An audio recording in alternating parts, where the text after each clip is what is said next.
بچہ باہر نکل کے بولا ہمارے باپ فقیر ہے. صحیح ہے بات, جلدی بات. وہاں تو بول رہے ہیں پورے پیسے ملکیت معلوم ہو رہی. کیا معلوم ہو رہی؟ پیسے ہونا معلوم ہو رہا. اور ادھر ڈھنڈورا پیٹا جائے اگر کہ نہیں فقیر ہے فقیر ہے, تو بڑی زیادتی ہے بلا تشبیہ و تمثیل. سرکار فرماتے ہیں کہ اے ربیہ جو چاہے مانگ لو, میں دینے کے لیے تیار ہوں. تو یہ بولی مختار کی بولی ہے, مجبور کی بولی نہیں ہے. مسلم شریف کی حدیث ہے. اب لوگ کیا کرتے ہیں معلوم ہے, محدود انداز میں مطالعہ کر کے, کچھ بیانہ کر کے, کچھ تقریریں کر کے, چھوٹے موٹے کتاباں پڑھ لے کے, یا اپنے مطلب کے باتیں جو بخاری شریف مسلم شریف میں ہے کچھ جمنے والے, وہ پڑھ لے کے وہی طوطے بولے سکا بولتے رہتے. اب اس میں بات زیادتی کرتے رہتے, اتنے زیادہ اور جری ہو جاتے, کبے پکارے سرکار بھی پکارا. مسلم شریف یاد نہیں آتی سرکار کی عظمت کے لیے. نبی کی عظمت قرآن میں اللہ نے فرمایا انا اعطیناک الکوثر, ابھی آپ کے سامنے بیان کیا گیا. ہمارے نبی کو اللہ نے مختار بنایا. لوگ بولتے ممبروں پہ بول رہے ہیں, کتابوں میں چھاپ رہے ہیں, کچھ نہیں کر سکتے. اب کچھ نہیں کر سکنے والے نبی حضرت ربیہ سے کیا فرما رہے ہیں؟ مسلم شریف کی حدیث کہ سل اے ربیہ مانگو جو مانگنا ہے. حضرت ربیہ رضی اللہ تعالیٰ عنہ صحابی رسول ہیں, ان کا عقیدہ اور ایمان دیکھو کہ وہ فرماتے ہیں, وہ عرض کرتے ہیں, وہ جانتے تھے کہ میرا نبی ایسا مختار ہے اگر چاہے تو ایک لمحے میں جنت بھی دے دے. کیوں؟ ایسا اختیار اللہ نے عطا فرمایا ہے. بے بس نبی نہیں ہے میرا. اس کے بعد حضرت ربیہ نے فرمایا یا رسول اللہ ایک چیز مانگتا ہوں, وہ کیا ہے؟ اسألک مرافقتک فی الجنہ. یا رسول اللہ میں جنت میں آپ کی خدمت مانگتا ہوں. کیا فرمایا صحابی نے؟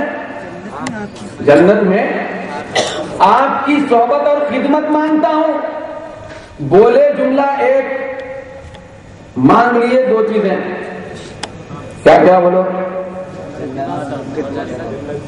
جنت کے دلدادہ نہیں تھے صحابہ, خالی جنت جنت جنت. ان کو معلوم تھا یہ جنت جو نا نبی کے قدموں میں ہے. جنت میں جانے کے طلبگار نہیں رہتے تھے.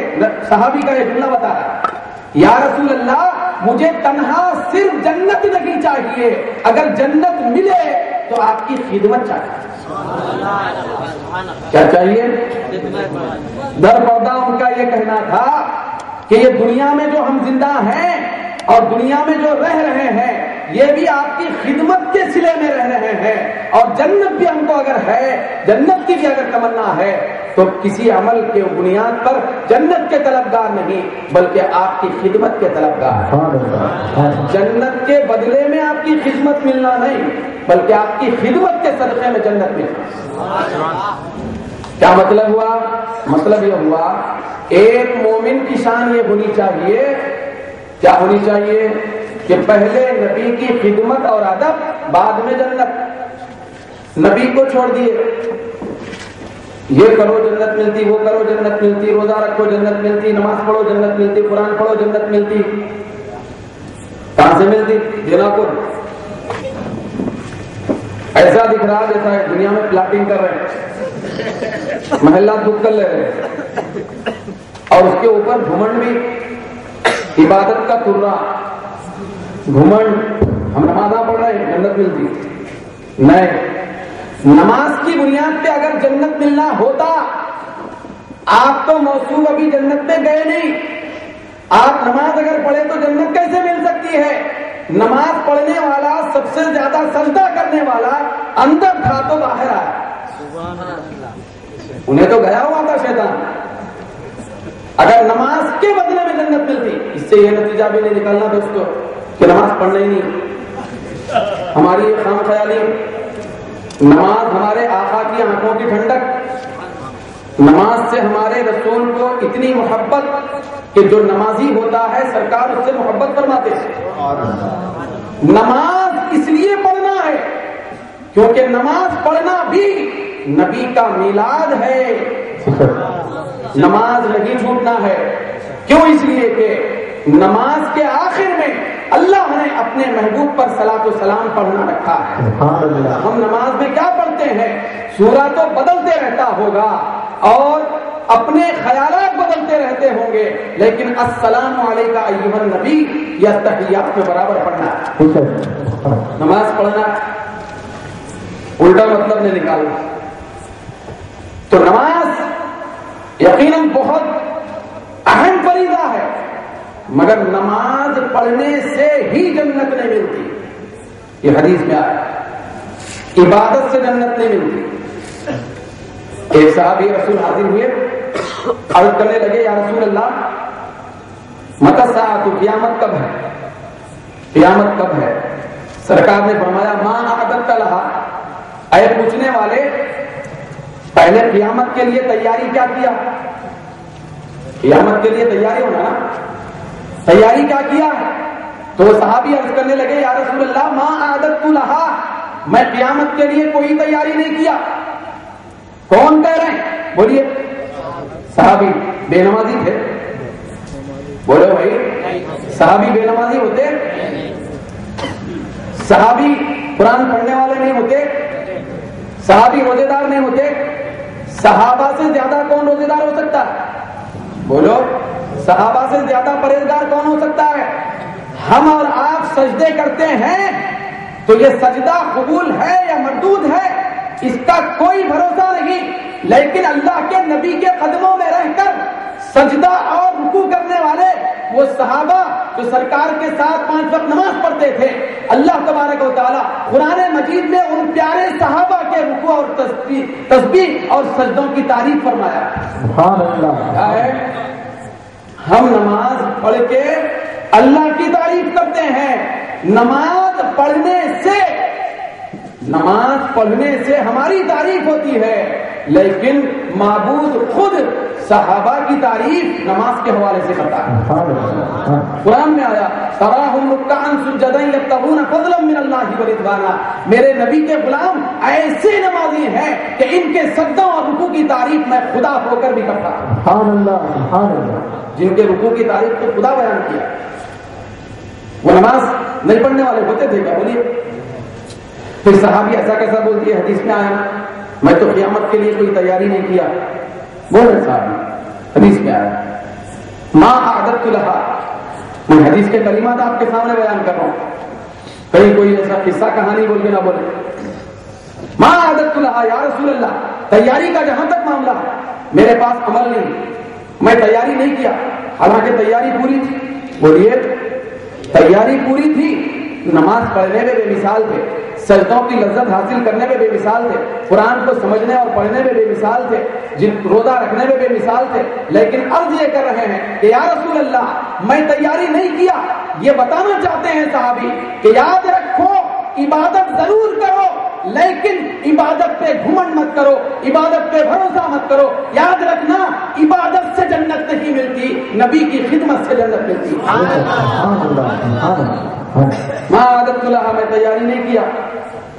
اب سرکار نے فرمایا ارے یہاں تیاری کرو، ایسا نہیں فرمایا۔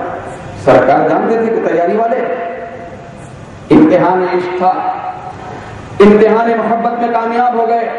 اس کے بعد وہ صحابی نے عرض کیا یا رسول اللہ قیامت کے اعتبار سے، قیامت کے لیے عمل کے اعتبار سے تو کوئی تیاری نہیں ہے، ہاں البتہ ایک چیز پہ ناز ہے اور اس پہ بھروسہ ہے کہ اسی کے صدقے میں مجھ کو جنت ملے گی، وہ یہ ہے کہ الا انی احب اللہ ورسولہ، میں اللہ اس کے رسول سے محبت کرتا ہوں۔ سبحان اللہ، سبحان اللہ۔ نعرہ تکبیر، نعرہ رسالت، نعرہ حیدری، نعرہ غوث۔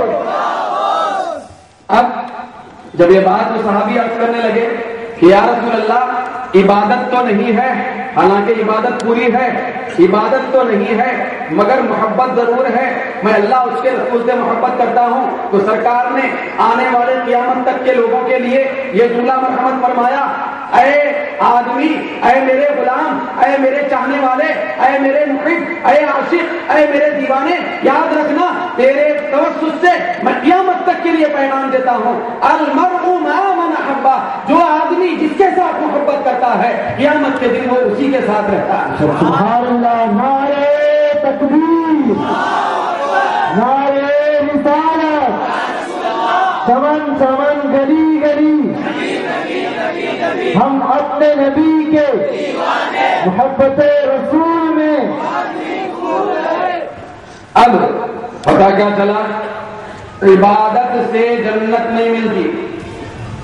کیا نہیں ملتی؟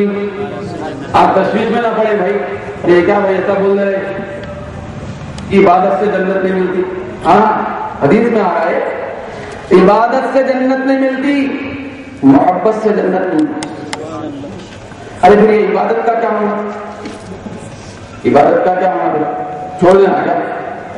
نہیں، محبت سے جنت ملتی، عبادت سے جنت میں ترقی ملتی۔ سبحان اللہ، سبحان اللہ۔ عبادت سے کیا ملتی؟ صرف ترقی، گئے تو نہیں گئے تو گئے تو ترقی، نہیں جا کے بھی ترقی کا سوچنا بیوقوفی ہے نا۔ نہیں، اگر کوئی آپ کے سامنے آ کے بول رہا ارے میاں وہ محبت کے کہہ کے بات، یہ محبت چھوڑ دو، نماز نہ پڑھو، تو آپ بولیں گے ارے بغیر داخلے کے ترقی چڑھا۔ جنت میں جانے کے بعد ترقی کی سوچ، جنت میں جانے کا دروازہ یہ محبت رسول ہے۔ سبحان اللہ۔ اور نماز، روزہ، حج، زکات وغیرہ یہ جنت کے منزلوں کی ترقی۔ عجیب عقل کے اندھے پیدا ہو، جانے کا نہیں سوچ رہے، ترقی کا سوچ، جانے کا نہیں۔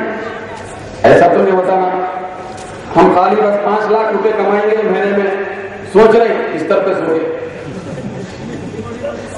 وہ کمائیں گے یہ کمائیں گے، بھائی وہ محنت بھی تو کرنا، اس کا جو ذریعہ ہے وہ اختیار کرنا پڑے گا، بغیر اس کے تو نہیں ہونے والا۔ لیکن ایسا ہے کہ آج ہم میں سے کچھ ایسے لوگ بھی ہیں جو نماز کے اوپر گھمنڈ کر رہے ہیں۔ میں پھر عرض کر رہا ہوں کہ نماز بہت ضروری ہے۔